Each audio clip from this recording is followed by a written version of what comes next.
Ainda sobre esse assunto do Parlasul, senador Paim. E havia uma expectativa que até amanhã, ontem, o meio-dia ainda. Dia 23 é uma segunda-feira.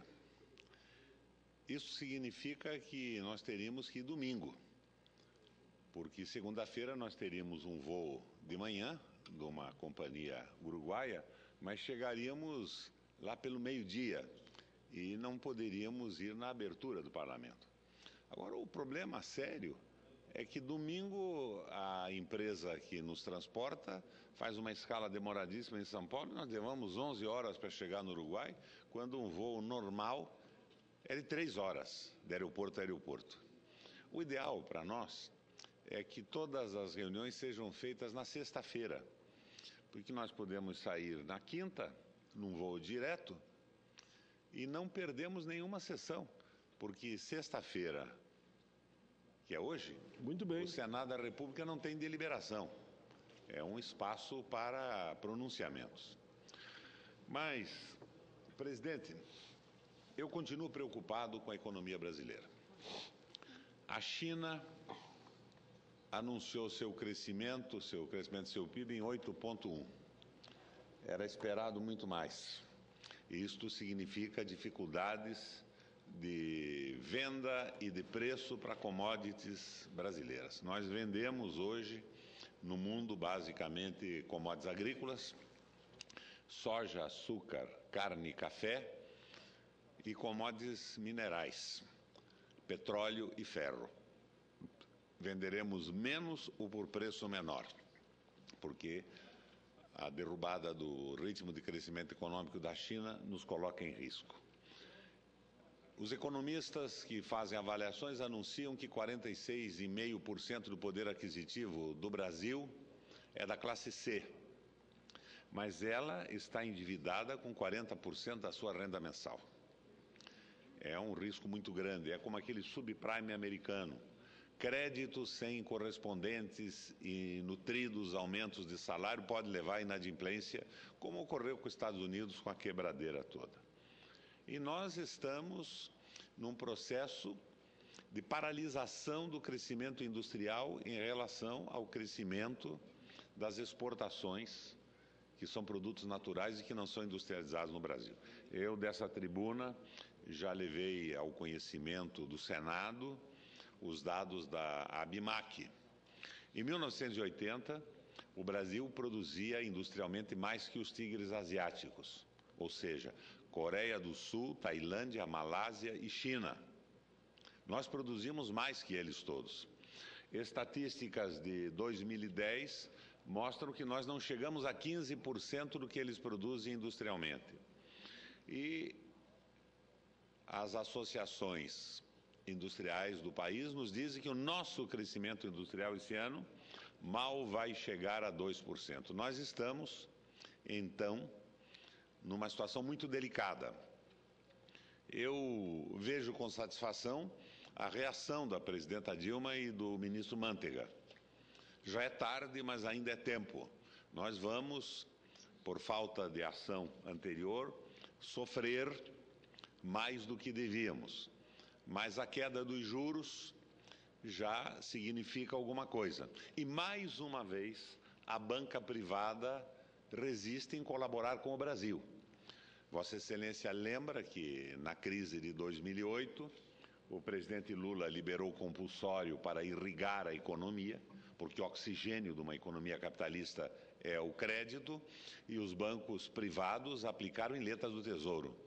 E o Brasil conseguiu atenuar a crise através do Banco do Brasil, da Caixa Econômica, do BNDES e do BRDE. Mais uma vez, a banca privada gulosa, que tem os maiores lucros da história do planeta, resiste em colaborar com o país. Mas isto tudo me preocupa e eu gostaria que as medidas tomadas pelo ministro Mantega e pela presidenta Dilma fossem sistêmicas e não pontuais como estão sendo agora.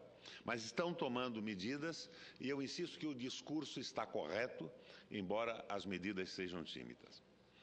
As semanas que passaram, presidente, foram pródigas no plenário, nas comissões da Casa, neste Senado e na Câmara dos Deputados, e também na mídia, de repente despertada para o problema. Enfim, os dias passados foram pródigos em discursos, estudos e advertências sobre a desindustrialização do Brasil. Confesso que me cutucou um dedo de satisfação ao ouvir pronunciamentos e ler sobre o assunto. Afinal, o tema tem sido uma das minhas obsessões desde o primeiro discurso que fiz neste plenário em fevereiro do ano passado. O discurso com que eu inaugurei a minha participação nesse mandato e na tribuna. Na verdade, de mais tempo ainda. De longe, de muito mais longe, vem o meu desassossego com a queda da produção industrial brasileira.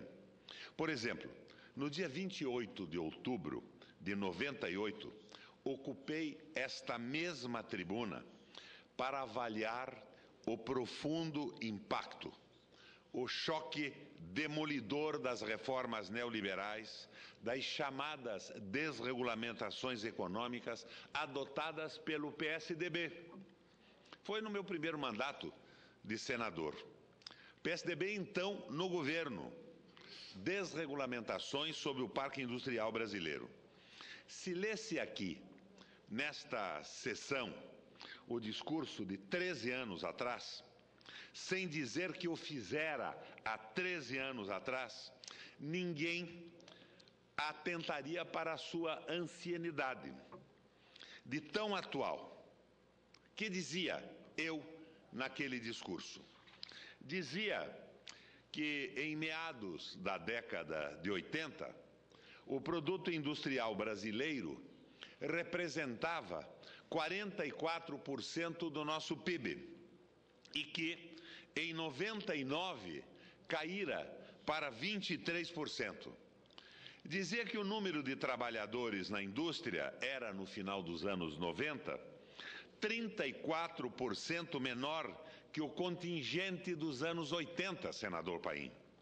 E que na primeira metade dos anos 90, mais de 18% dos trabalhadores industriais haviam perdido o seu emprego. E por quê? Dizia em 99, que em 99, como se estivesse hoje dizendo, a abertura afoita realizada sob o argumento de que o excesso de proteção levava à ineficiência e de que era preciso modernizar o nosso parque industrial, tornando-o mais competitivo internacionalmente, provocou e continua provocando uma grande e generalizada quebradeira. Escancaradas as portas, fomos invadidos por toda sorte de bugigangas e pelos cartéis multinacionais que aqui se instalam interessados apenas em conquistar o mercado interno. A abertura como instrumento de uma modernização que nos tornaria, em breve tempo, uma potência econômica exportadora e geradora de superávites comerciais, revela-se um engodo. Estão aí as estatísticas, mostrando que a maior parte dos investimentos estrangeiros se dirigiu ao setor de serviços ou a setores voltados ao mercado interno, quando não a mera especulação. Desindustrialização, desnacionalizações, falências, desemprego.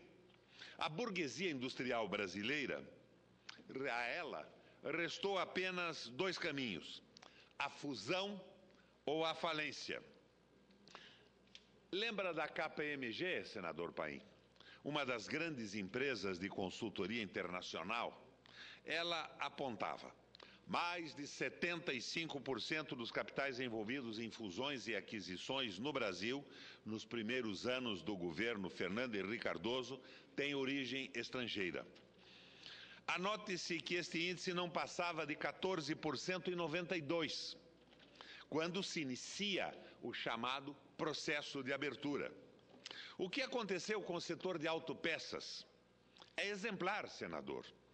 A diminuição radical das tarifas, que chegaram a absurdo dos 2%, fez com que o movimento combinado de absorções e falências eliminasse o empresariado nacional no setor.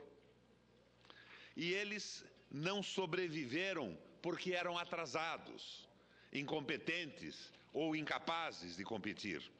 Seria ofensivo ou fruto de profunda tolice assim classificar, por exemplo, a Metal Leve, a COFAP e a Freios Varga, avançadíssimas e em pleno caminho de internacionalização, foram abatidas pela queda radical das tarifas, pelos juros altos e pela falta de incentivos governamentais. É o que eu dizia, senador, naquele fim de outubro de 99, nesta mesma tribuna. E acrescentava que só com a quebra do setor de autopeças foram de roldão 250 mil empregos industriais e 3.200 fábricas. E não eram quaisquer empregos, e sim empregos altamente especializados, o creme de la creme do setor metalúrgico nacional. Além disso, viu-se que uma das primeiras providências das empresas norte-americanas que abocanharam o nosso setor de autopeças foi transferir para os Estados Unidos os fantásticos laboratórios de pesquisa das fábricas por eles encampadas, assimiladas. Dizia também eu, naquele outubro, que a desindustrialização e a ociosidade do parque fabril brasileiro representavam cerca de 250 bilhões de dólares parados e imobilizados, 250 bilhões de dólares em máquinas, em tecnologia, em pesquisas, em instalações, segundo o cálculo de entidades representativas do setor. Reafirmava, por fim, que aquela crise não era obra do acaso, não era fortuita. Era resultado de uma política que pretendia fazer da dependência a alavanca do nosso desenvolvimento. Descrita com maestria naquele livro do Fernando Henrique com o italiano naturalizado argentino Enzo Faleto. Pretendia fazer da dependência a alavanca de nosso desenvolvimento. A teoria da dependência, combinada com a absoluta submissão ao consenso de Washington, cegamente obediente aos mantras do neoliberalismo, hipnoticamente repetidos: privatização, diminuição do tamanho do Estado, desregulamentação, abertura econômica irrestrita e estabilização da economia a qualquer preço. Controle dos salários e das aposentadorias. Corte nos gastos públicos, quer dizer, cortes na saúde, na educação, na segurança e na infraestrutura. Teoria da dependência e consenso de Washington, uma mistura deletéria, corruptora da economia nacional. Eram os princípios guia que distinguiam e orientavam o governo de então, o governo do Fernando Henrique Cardoso. 13 anos depois daquele discurso feito nesta mesma tribuna, olho o país e vejo com tristeza e desalento que os princípios guia da teoria da dependência, do consenso de Washington e do liberalismo econômico permanecem hoje no nosso governo exatamente os mesmos. Evidentemente, desde o presidente Lula, avançamos em algumas frentes, especialmente na frente social. Alegro-me, como se alegra Vossa Excelência e o Brasil todo, com os avanços. Vibrei com cada iniciativa do presidente Lula de estender a mão solidária, fraterna do Estado aos mais pobres e retirá-los da longa, tortuosa e sufocante noite do desamparo, do desespero ou da secular abulia. Vi o rosto do povo revelar-se nas ruas centrais das cidades, nas lojas, nos shoppings, nos aeroportos, nas praias e no trânsito. O povo brasileiro, senador Paim, tornou-se visível para o horror de uma elitezinha cada vez mais saudosa da senzala. Para escândalo de alguns jornalistas, bem postados na grande mídia, e alguns economistas, consultores e analistas, que, como os personagens caricatos de Nelson Rodrigues, passaram a gritar: quanto custa isto? Quanto custa isso? Quem está pagando a ascensão das classes populares? O mantra da vez da oposição passou a ser a gastança.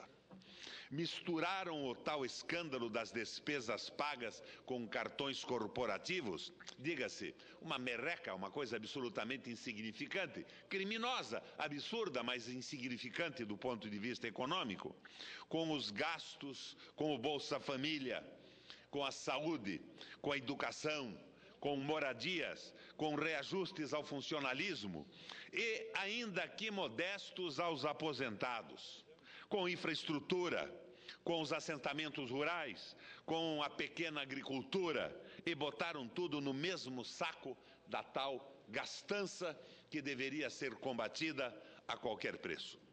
Claramente, um pio sequer, uma vírgula que fosse aos custos para o país, à produção e ao trabalho das políticas neoliberais. Nada sobre a conta dos 250 bilhões de dólares da desindustrialização.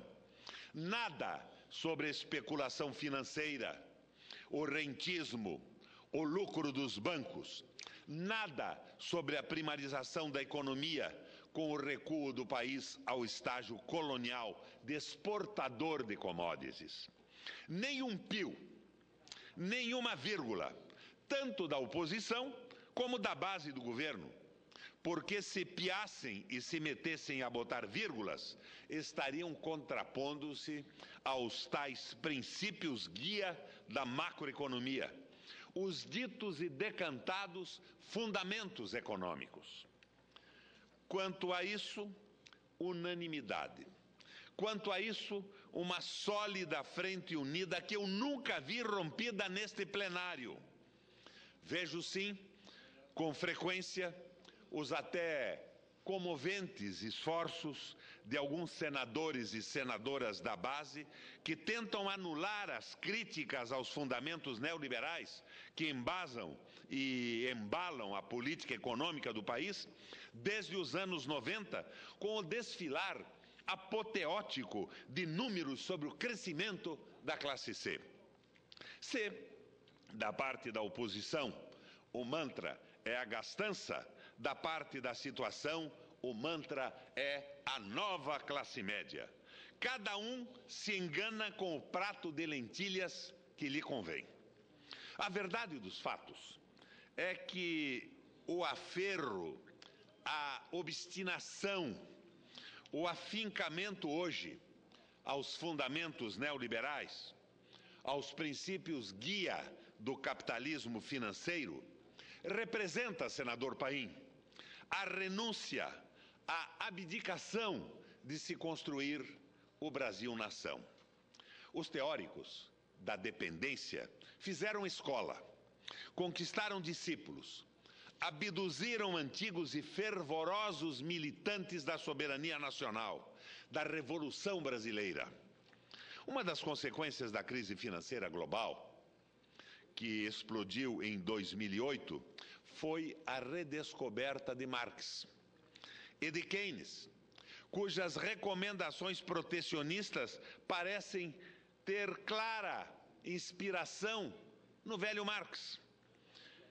E hoje nada mais causa urticária, desarranjos mentais, colapsos nervosos e chiliques de monta que falar em protecionismo e em tarifas privilegiadas para os brasileiros. Volto aqui às mesmas citações de Marx que fiz no discurso de outubro de 99.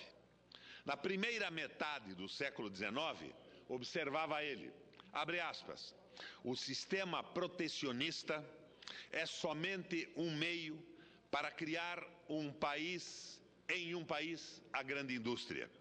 Por isso vemos que naqueles países em que a burguesia começa a se impor como classe, grandes esforços para implantar tarifas protetoras. Fecha aspas.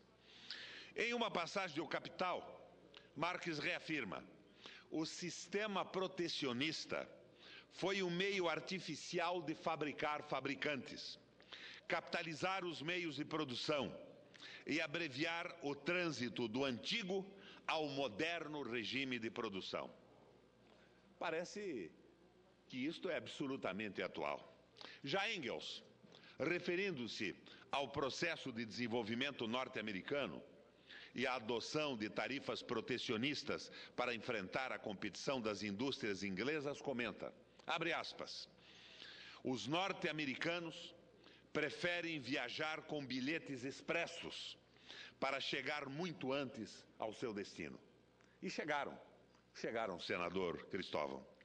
E mesmo na fase superior do capitalismo, com a formação de grandes estruturas monopolistas internacionais, com os trustes, os cartéis, os conglomerados financeiros, nas primeiras décadas do século XX, Lenin, o velho Lenin, retoma as teses de Marx e Engels, entendendo que se a dependência externa, a tese do Fernando Henrique, na fase pré-industrial, estimulava a formação do mercado interno, passava, em seguida, a bloquear o desenvolvimento industrial. Diante disso, Lenin defende os movimentos nacionais de libertação. Essa tese extraordinariamente conhecida pela esquerda brasileira, cantada em prosa e verso em determinados momentos da nossa história. Propondo a aliança dos trabalhadores com a burguesia para romper as amarras da dominação e da dependência, a fim de que os países submetidos abrissem seus próprios espaços em direção ao desenvolvimento. Lamentei, em discurso aqui outro dia, a prevalência do pragmatismo, do fisiologismo, do economicismo, do determinismo, do capitulacionismo sobre a ideologia e a política, sobre as ideias e o debate das ideias. E mais uma vez deploro aqui o silêncio da esquerda, sua fuga à confrontação de teses e principalmente a sua recusa em debater e formular um programa para o país que ultrapasse os horizontes tão limitados quanto o aumento do número de consumidores da classe C e D. Disse lá atrás, relembrando o discurso que fiz aqui nesta tribuna em 1999, que os defensores da dependência, os condottieres da abertura, afirmavam que a abertura era um instrumento de modernização, que em breve tempo tornaria o Brasil uma potência exportadora. E mais, diziam que a encampação, a incorporação da indústria de ponta brasileira, como a de autopeças, que provocou 250 mil demissões, aumentaria as exportações nacionais. Mentira! Mentira absoluta! Em meu discurso de 99, apontava a falácia, a falseta do dependentismo, demonstrando que com todas as reformas e desregulamentações, com todas as privatizações e a desnacionalização da economia, nossas exportações continuavam patinando e não representavam à época mais do que 9% do PIB, enquanto a média mundial dos países mais desenvolvidos era de 20% do PIB. E hoje, senador Cristóvão, como estamos? Conquanto a mesma política que nos prometia, entre os maiores exportadores do planeta continue a vigir, hoje, nossas exportações representam não mais que 11% do produto interno bruto. Assim foi ano passado, assim vai ser este ano, no ano que vem, no outro, o outro, e ainda mais em outro ano. Naquele discurso, como já deixei anotado em parágrafos anteriores, mostrara também o catastrófico recuo da participação do setor industrial na formação do produto industrial brasileiro. Em meados da década de 80, essa participação era de 44% e caiu para 23% nos últimos anos da década 90, de 40% para 23%. No entanto, senhores senadores, o que já era desgraça ficou pior ainda. No ano passado, a participação da indústria no PIB foi de 14,6%, o pior índice desde os anos 50, antes do programa de industrialização do presidente Juscelino Kubitschek. Aprendi, ainda criança, no estudo da lógica, que uma premissa errada leva necessariamente a conclusões erradas. A premissa errada são os tais princípios guia do neoliberalismo que o atual governo, o nosso governo, se recusa a abandonar. E como esses fundamentos levam a economia brasileira ao desequilíbrio, a frequentes crises, lá vêm os remendões com as suas agulhas e linhas, aplicando mais um retalho nesta colcha já inúmeras vezes costurada. Até onde, senhores senadores, a nossa economia suportará remendos? Remendos bem intencionados, como esse último embrulho, porque nem de pacote quero chamá-lo, do ministro Manteiga. Até quando será possível sobreviver com paliativos? Até quando os retalhos sobrepostos não se esgarçarem? Até quando? Aprecio os discursos da nossa presidenta Dilma e de seu fiel escudeiro, o ministro Guido Mantega. Especialmente quando a presidente fala sobre a sangria a que alguns países da Europa estão sendo submetidos. Aprecio. E nós, os juros altos e o câmbio depreciado, por exemplo, são assim mantidos para alimentar quem? Alimentar o quê? São mantidos por quê?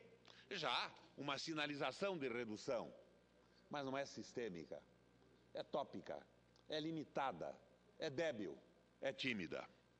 Como diria o meu velho amigo aqui de Brasília, senador Cristóvão, o meu velho amigo Adriano Benayon, a tirania do capital leva-nos a uma sangria financeira interminável.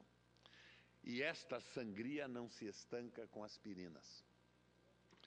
Mas a base do governo nessa casa não quer ver e prefere virar o rosto para o outro lado e cantar a expansão da classe média, que já representa 46% do consumo nacional e compromete, em média, 40% do que ganha, ou seja, um endividamento absoluta e rigorosamente suicida diante dos juros praticados no Brasil, mesmo com a pretendida e realizada redução feita recentemente pelo nosso governo federal.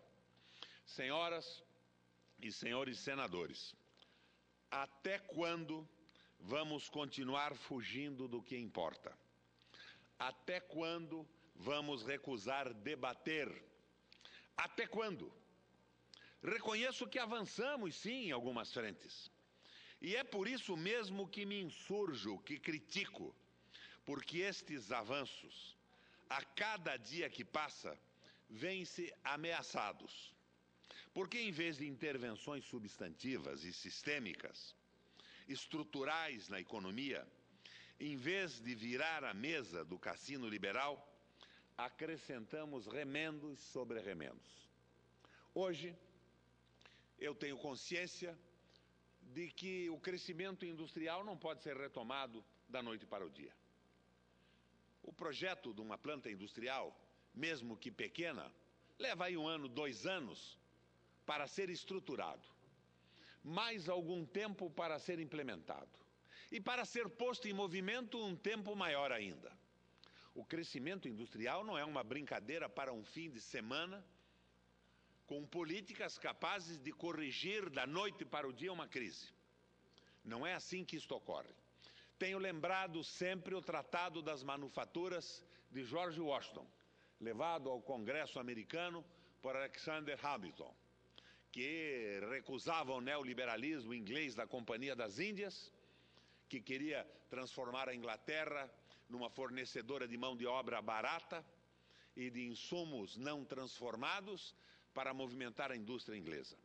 O Tratado das Manufaturas aposta na inovação, no crédito, no crescimento econômico, na valorização da economia americana, que passa a ser chamada de nova economia americana e que levou os Estados Unidos a um processo fantástico de desenvolvimento e de liderança no planeta.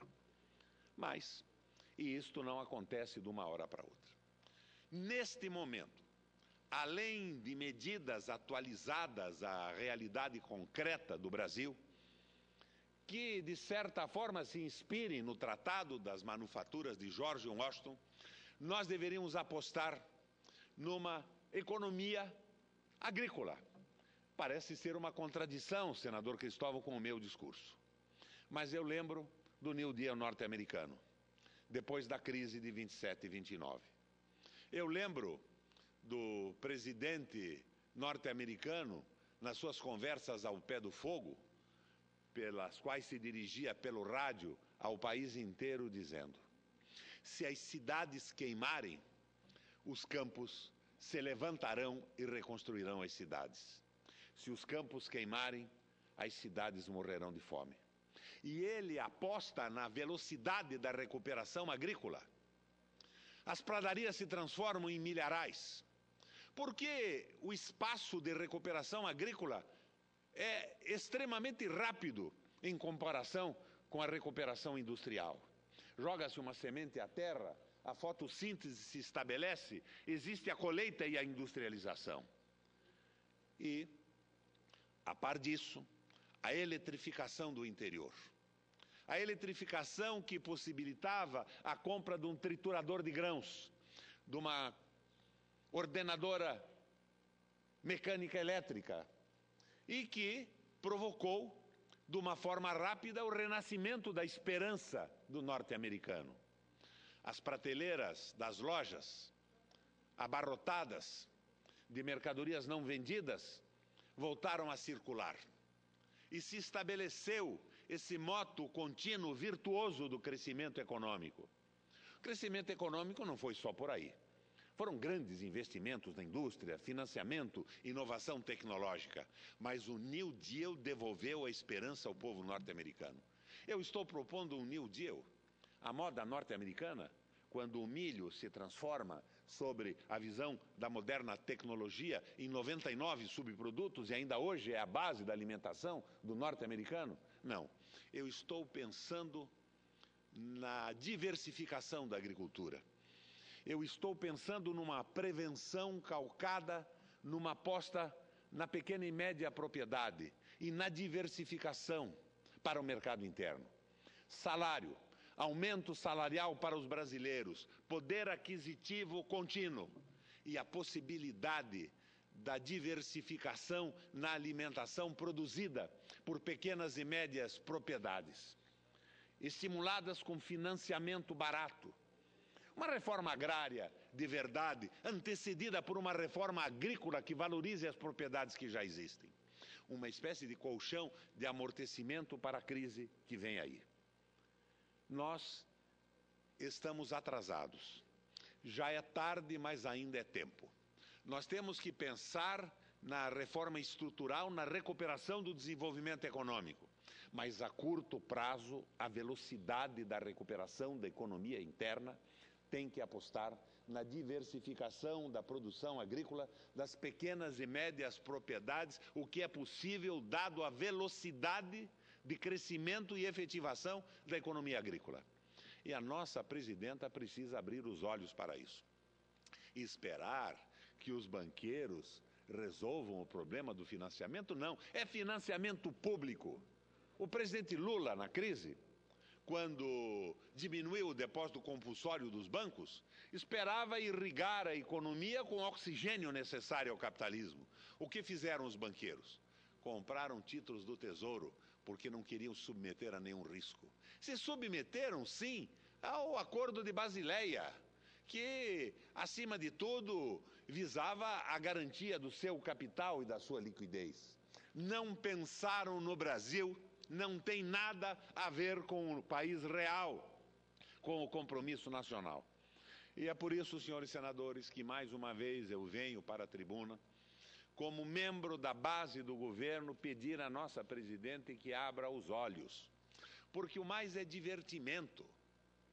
O mais é divertimento, é a cassação de um aqui, a corrupção de outro ali. A grande corrupção do Brasil é a corrupção do capital vadio, que não produz uma peça, um botão, não produz uma máquina, não gera um emprego e vive de juro, parasitando a economia brasileira.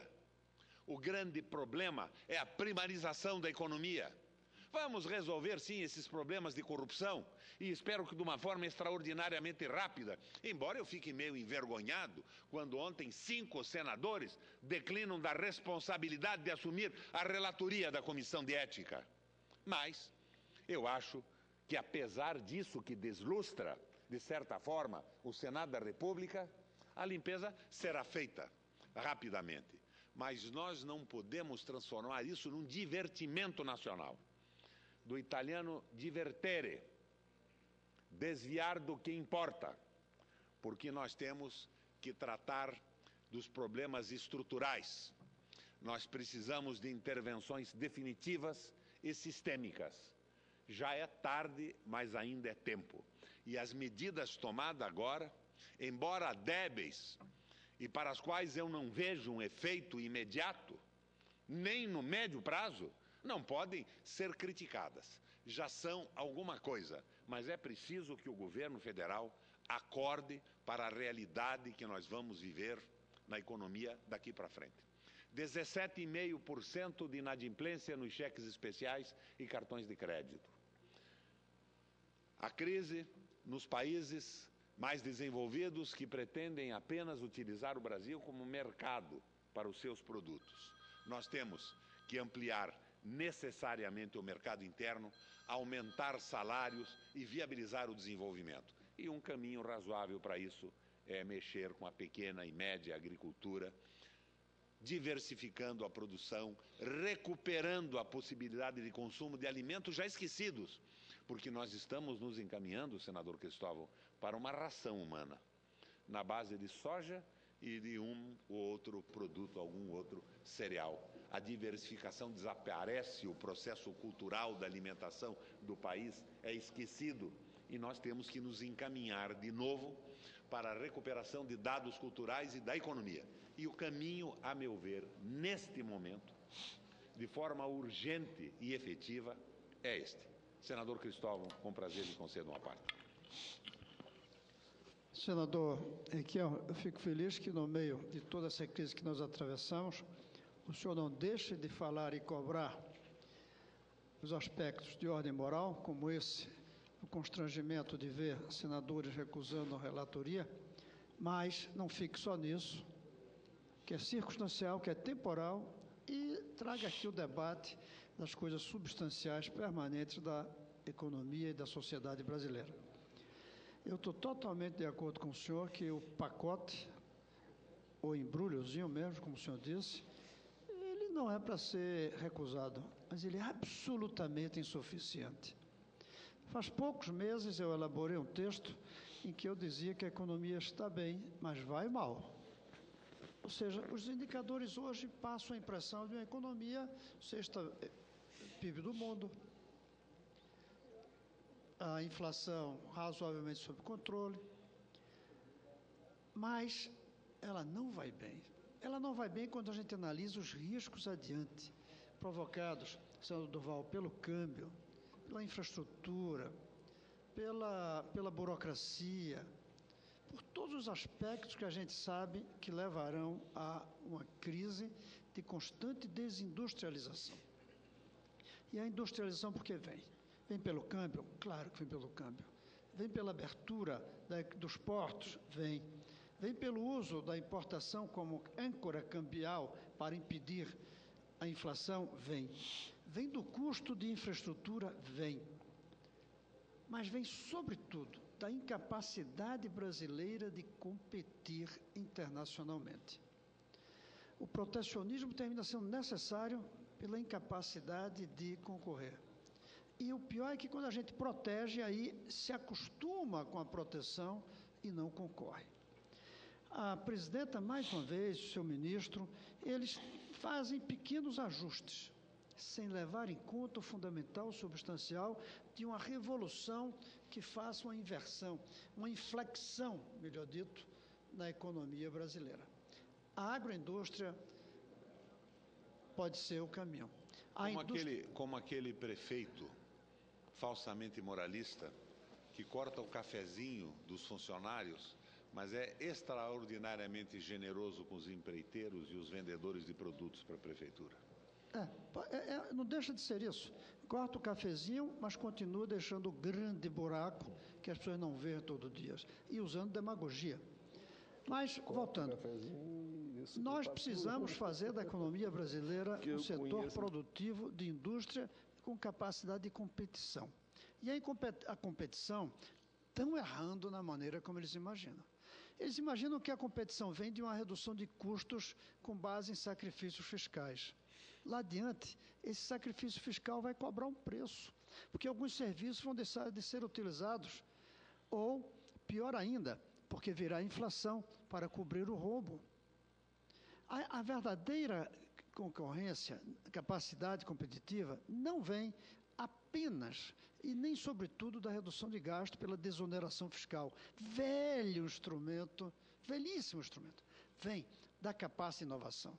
A Coreia não está se industrializando por causa de desoneração fiscal. Ela está porque ela inventa isso, ela inventou isso. Isso é coreano, chama Samsung.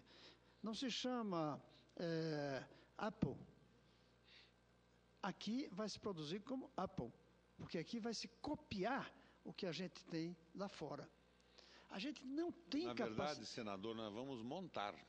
Nós vamos montar, nós não produzimos sequer um componente dessa maquineta. Nós vamos montar graças a exonerações fiscais. Isso aqui se chama, eu nem sei o nome, mas foi fabricado na Finlândia, porque foi inventado lá. Dois países que 10 eu não digo, mas que 30 anos atrás estavam em situação pior que a brasileira.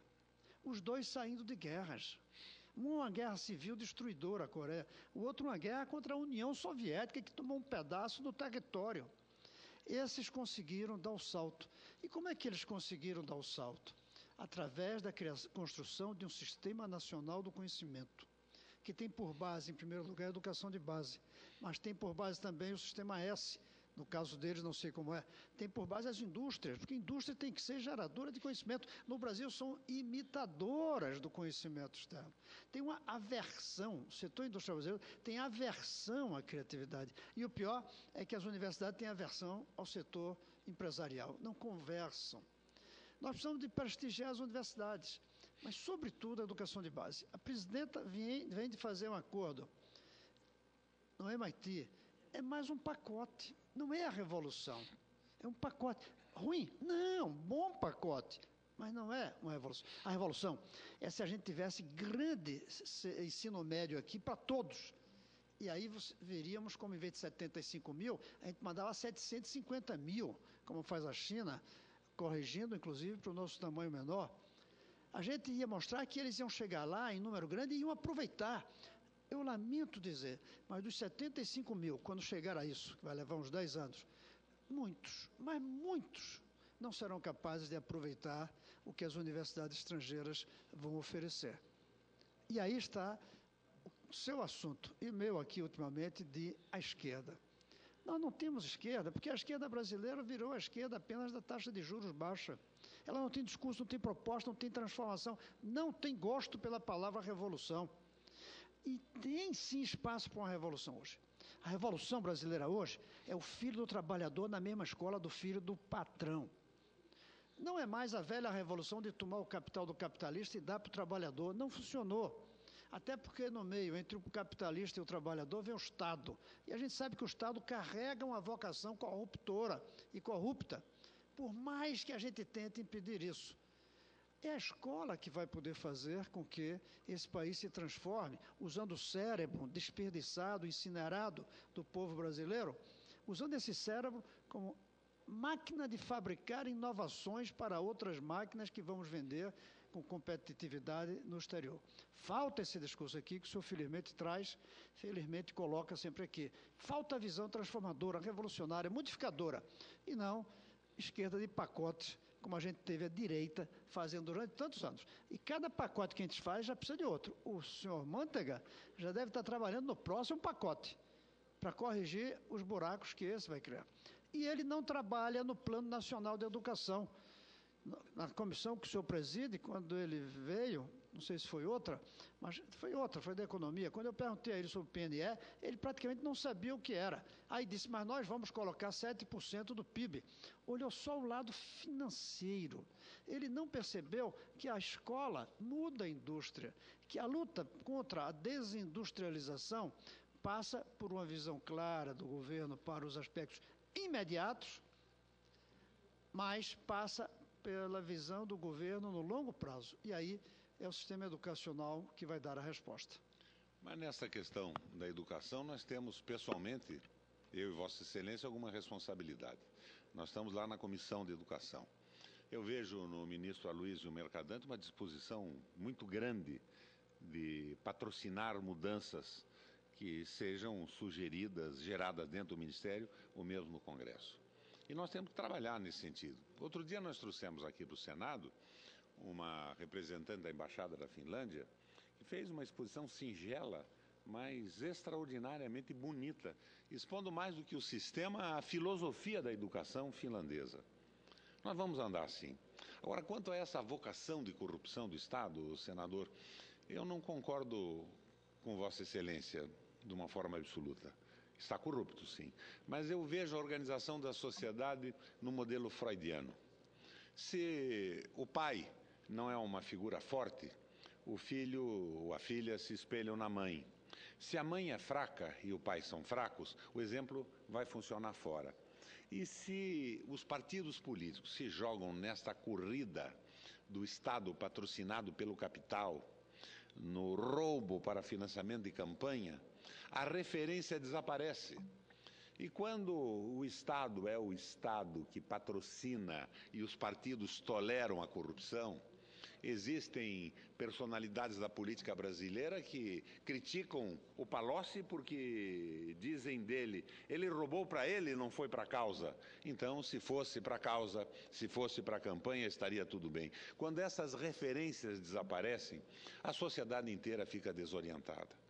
E é por isso que, nesse momento de CPI e de funcionamento do Conselho de Ética, o Senado precisa dar um exemplo, primeiro, de direito de contraditório, de resposta, de garantias de defesa absolutas, mas de rapidez, de celeridade e de firmeza.